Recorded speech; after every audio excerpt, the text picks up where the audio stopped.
and welcome to K Ready. We've had a really busy week so far, and the busyness will continue, and we're excited about that. So this week for programs, we have 3 pre-K story hours, 2 homeschool enrichments. Friday night is our first Friday event. We're going to be helping Miss Mariah on the square. She's going to show off some past art pieces that her patrons have done here in programs. It's going to be a lot of fun.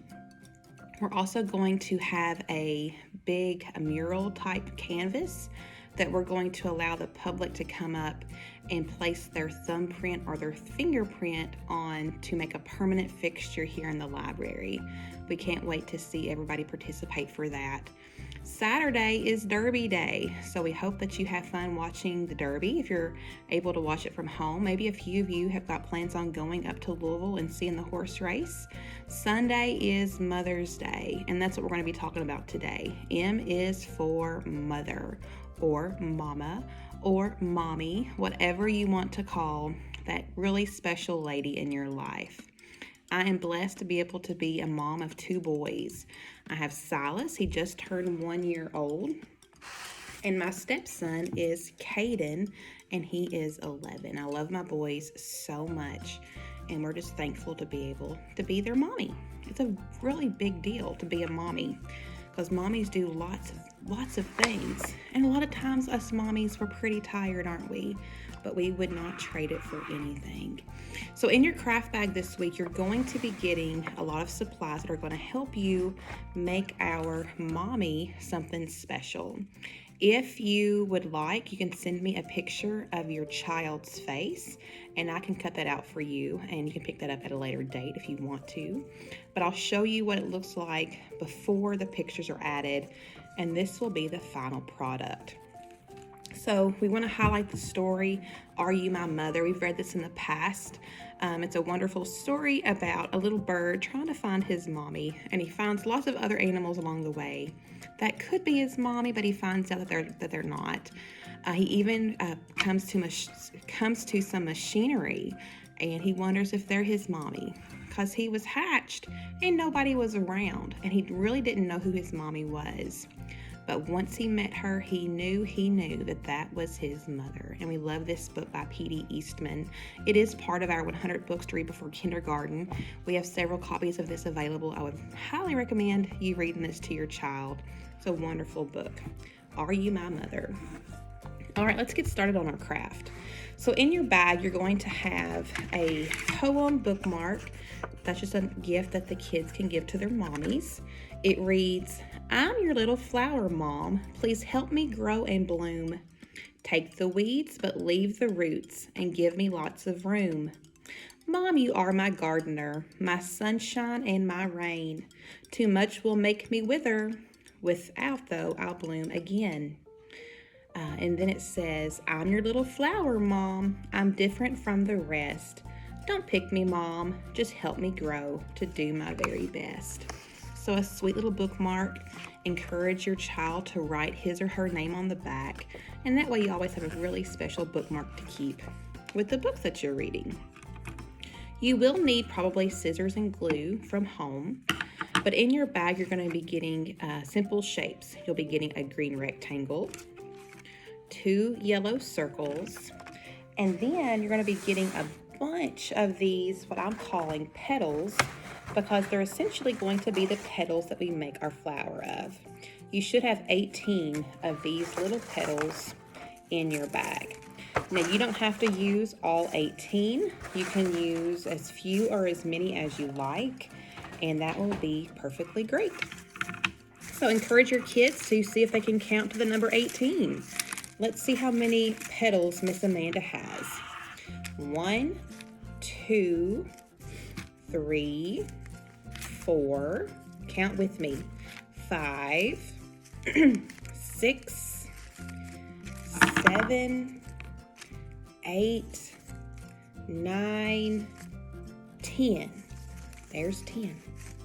11, 12, 13, 14, 15, 16, let me get 2 more. 17, 18. And you only need 2 more to make 20. So if they want to count up to 20 in their heads, they can do that. 18 petals, 1 green rectangle, 2 yellow circles. Let's get started with our activity today. First, I want you to get your green rectangle, grab some scissors, and we're going to cut this right down the middle.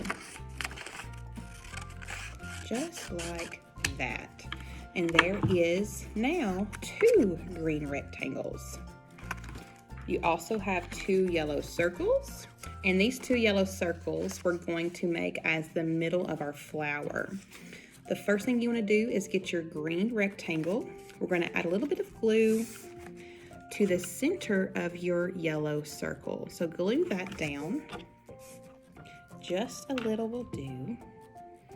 We're fixing to use a lot of glue. I will be honest, this little craft has got a lot of things that need to be super sticky for everything to be where it needs to be. So you should have something that looks like that. Now we're going to add all of these petals. And remember, there's a lot. You're going to need a lot of glue. If you think tape would work better at your home's parents, tape is fine with Miss Amanda.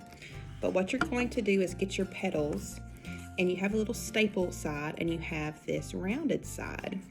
Glue this staple side, the flat side, down on top of your glue so that your petal sticks away from the yellow circle. And you're going to do this all the way around. See if your kids can go in a pattern, meaning they might add one at the top, they might add one to the side, and then they might fill in the blanks. So like something like this.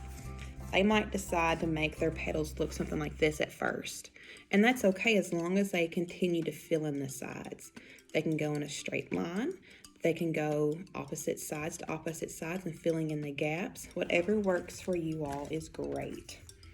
I'm just going to follow this line, and I'm going to press down pretty hard because we're going to have some overlap here in a minute, and you want everything to stick.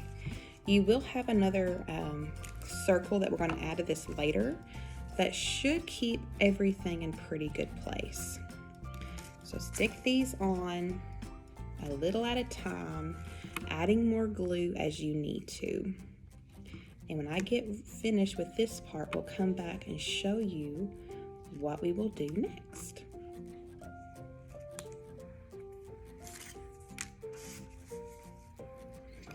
All right, I'm stopping right here to go ahead and tell you what I would do next. You don't have to necessarily do what I do, but I went all the way around, but I still have all of these gaps. This is where you can begin to overlap your petals. And once you overlap, it's going to give it more dimension and depth. So I would encourage you to overlap if you can. But if your kids are satisfied with how this looks right now, that's fine. We still understand that this is a flower, okay? So I'm going to do some overlappage, and I will show you what that looks like in just a second. All right, my flower looks a lot fuller now, doesn't it? And that just makes it look really nice and pop. I didn't use 2 of my petals, so don't feel obligated to use them all. Just use it enough to where your flower looks big and full. So the front side looks like this. All that glue that you've done, the back side will look something like this. And that doesn't look too great, does it? We need to make a support system because this is pretty flimsy. So in your bag, I'm also going to include a popsicle stick, and we're going to glue that back to the bottom of the paper and then overlap it with our other green rectangle. This will make a sturdy stem for our flower.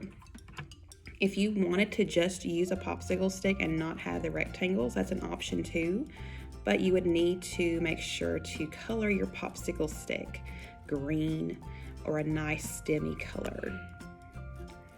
So we'll glue that to the back of our flower, and then we'll overlap that with our other green rectangle.